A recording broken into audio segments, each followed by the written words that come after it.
Die jare wat sy na haar man se dood alleen deurgebring het, was aanvanklik moeilik, maar sy het stadig maar seker die diep isolasie begin geniet.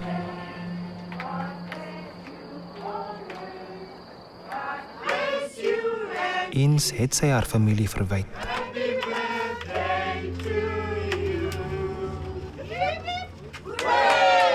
Hoe langer die gaps tussen hulle se besoeke geraak het, hoe meer het sy detach.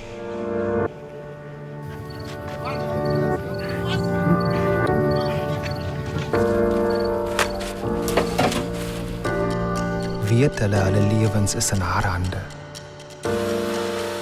Sy besluit wie lewe, wie sterf, wie word geslag na geslag om eventually op haar bord op te eindig. Hoe kan mama goed nog geld verwag van die army van papi wat in die Tweede Wêreldoorlog gedinge sit? Dit gaan oor meer as net geld. Dit gaan oor die herstel van die eer van die wat alles gegee het. Mama is nou al 80 jaar. Mama hoeft meer so te sukkel, man.